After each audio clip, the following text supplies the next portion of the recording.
Ursula von der Leyen told Euronews in Davos that the EU may bypass Hungary's veto and approve the 50 billion special fund for Ukraine.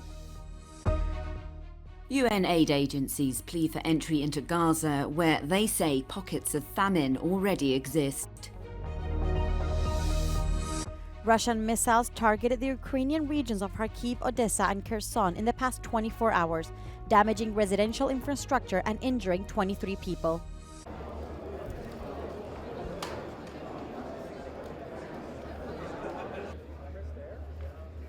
This village of Davos is gradually waking up to the second official day of the 54th edition of the World Economic Forum's annual gathering. The big focus yesterday was on the future of war-torn Ukraine, with President Zelensky receiving a standing ovation for his words to the audience. He also had FaceTime with some CEOs from some of the most powerful and wealthiest banks from across the world and representatives from the tech world. In that meeting was also the President of the European Commission, Ursula von der Leyen, saying that she'd visited Kiev a number of times and she welcomed the efforts to tackle transparency and fix corruption in the country. In an interview with Euronews yesterday, she also said that on the 1st of February at a summit in Brussels, she hoped that the €50 billion package for Ukraine would be approved, and if not, that 26 EU countries without the Hungarian government would go ahead and approve that financial lifeline for Ukraine. Coming up today, Wednesday, on centre stage will be Antonio Guterres, the Secretary-General of the United Nations. European leaders like Pedro Sanchez of Spain and Emmanuel Macron of France will also be leading those talks. Maeve McMahon, Euronews, Davos. UN aid agencies say famine already exists in pockets of Gaza, with winter making the situation worse. Continuous bombardment by Israel has left thousands displaced, as some people live on the roadside with no or little access to food. A joint plea for entry routes of aid and supplies into Gaza, where Israeli attacks have destroyed swathes of territory, have been issued by UN bodies. There are people starving in areas and we are not able to give basic food for. The needs are rising faster than we are able to respond. We need to be able to bring in more supplies, and we need safe access to reach people everywhere in Gaza, not just those who are close to the borders. In the Maghazi refugee camp in central Gaza, around 300,000 people are living amid the ruins. Reaching them has been made more difficult by the continued fighting. The UN says there's also a second obstacle. This month, so far, less than a quarter of aid convoys have reached their destinations in the north because Israeli authorities were denying access. Meanwhile, Qatar and France have announced a deal with Israel and Hamas to deliver urgent medication to hostages held in Gaza in return for humanitarian and medical aid for the most vulnerable civilians in the territory. Russian missiles targeted the Ukrainian regions of Kharkiv, Odessa and Kherson in the past 24 hours, damaging residential infrastructure and injuring 23 people. At about 2:15 on Wednesday morning, a series of explosions woke up the residents of the Odessa region.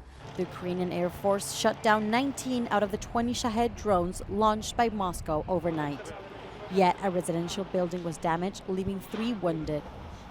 Tuesday night, 10 residential houses were damaged in Ukraine's second largest city, Kharkiv, after 2 Russian S-300 missiles struck the city, leaving 17 injured. The city's mayor called locals to take shelter at around 9 p.m. According to officials from the Kherson region, Russia launched 75 attacks in the last 24 hours, injuring 3. The city of Kherson was targeted 36 times.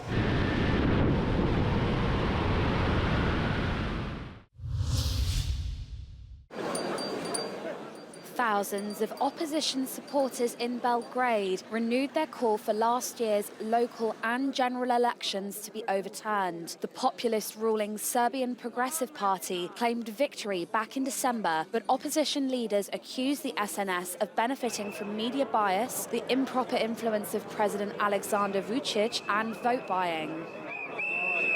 Ovo je prvi protest nakon pauze posle božićnih i novogodišnjih praznika, a danas se građanima obratila i narodna poslanica Marinika Tepić ispred liste Srbija protiv nasilja, koja je, podsjećam, štrajkovala glađu 13 dana. Ovi protesti se organizuju zbog, kako kažu organizatori, izborne krađe i izbornih neregularnosti i traže poništavanje izbora na svim nivoima. The opposition coalition is also seeking international support, saying if they lose this fight, there will never be another election. Ono što mi je vratilo osmeh na lice pored svih vas je ono što sam i pomenula, da je vredelo. Juče smo dobili sjajnu vest iz sveta, iz Evrope, iz naše porodice, evropske porodice, a to je da sutra ipak počinje rasprava u Evropskom parlamentu o pokradenim izborima u Srbiji. President Vučić has dismissed the criticism as lies promoted by the political opposition and accuses protest organisers of attempting to destabilise the state. President Emmanuel Macron laid out plans at a press conference to increase France's contributions to the war in Ukraine. He told journalists, "We cannot let Russia win for Europe's very security." He also announced his visit to Ukraine in February. Nous allons procéder à des livraisons nouvelles, une quarantaine de missiles Scalp et plusieurs centaines de bombes, attendues par nos amis ukrainiens. Nous avons aussi développé des productions, dans ce cadre de l'économie de guerre, qui vont permettre de fournir beaucoup plus de matériel à nos partenaires ukrainiens, en particulier des Césars, qui sont attendus et nécessaires. Macron said France is seeking to avoid an escalation in tensions in the Middle East. Nous avons une posture qui cherche à éviter toute escalade, mais nous sommes présents pour préserver la liberté de navigation. Ce n'est pas un sujet militaire, c'est un sujet diplomatique. Et pourquoi nous le faisons? Parce que nous sommes vigilants et attentifs aux équilibres de la région et au fait qu'il ne doit pas y avoir d'escalade. Macron also spoke about the situation in Gaza, saying France is going to keep pushing for diplomatic solutions to call for a ceasefire.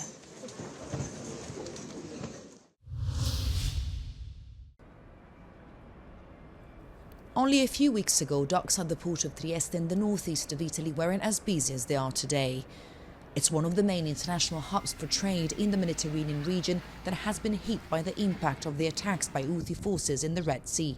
40% of Italy's import-export activities used to pass through the Suez Canal, but traffic through the route has now been cut down by almost half. Most vessels have been redirected, and with a longer distance to cover, an increased number of ships is now needed. A livello di riempimento nave non si nota al momento. Chiaramente abbiamo avuto 2 settimane di buco perché le navi che dovevano arrivare attraverso Suez hanno fatto il giro dell'Africa, ma da questo momento in poi arriveranno con la stessa frequenza di prima.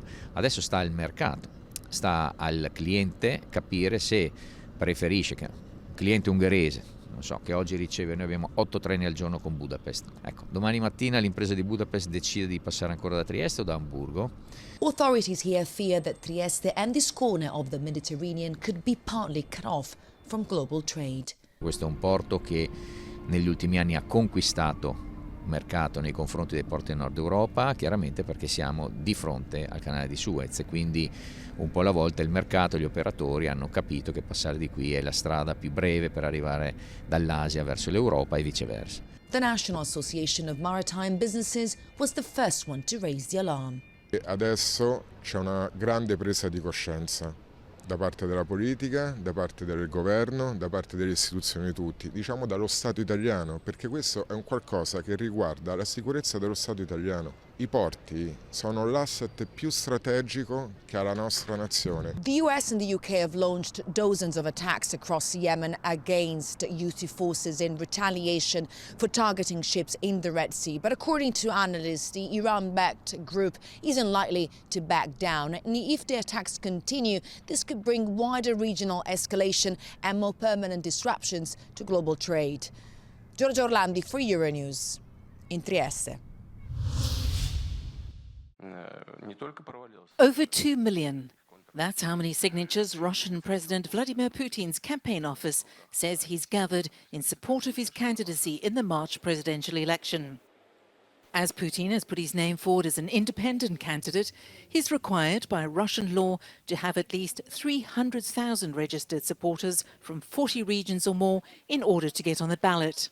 Activists from the United Russia Party have been gathering signatures for Putin in the Russian-controlled parts of eastern Ukraine. Tracking down wintering eagles in Hungary. It's a task that requires a combined effort from NGOs, wildlife and conservation organisations across the country. Hundreds of surveyors took part in the 21st Hungarian eagle census on Tuesday, attempting to count the numbers of wintering eagles as accurately as possible. This year, the Saka falcon has been chosen as the census's bird of the year. 2,5x2,5 kilométeres UTM négyzetek, azokba történik alapvetően a felmérés, ebbe rögzít, és akkor bárhol az ember lepöttyinti, hogy éppen mit lát, azt ő a koordinát alapján rögzíti, be lehet hozzáírni adatot, hogy milyen faj. The society BirdLife Hungary has evolved into the largest environmental NGO in Central and Eastern Europe. Sasokból is azért érdekes ilyenkor télen számolni, mert az öreg költőpárok általában a területükön vannak, tehát őrzik a revírjüket, a fészek környékén akár, de a fiatalok kóborolnak. És nagyon sokszor jó táplálkozó helyeken sokan is összeverődhetnek, és ezeket a telelő állományokat szoktuk ilyenkor leszámolni. Several partner organisations and experts joined the event, including, for the 7th time, colleagues from neighbouring countries. The task comes under the scope of the EU's Pan and Eagle and Saka Life programmes. The goal of the census is to create the map of eagles wintering in the Carpathian Basin. A megfigyelési eredmények összesítése már zajlik, a sas leltár várhatóan februárra készül el. Kónya Rita, Euronews, Jásság.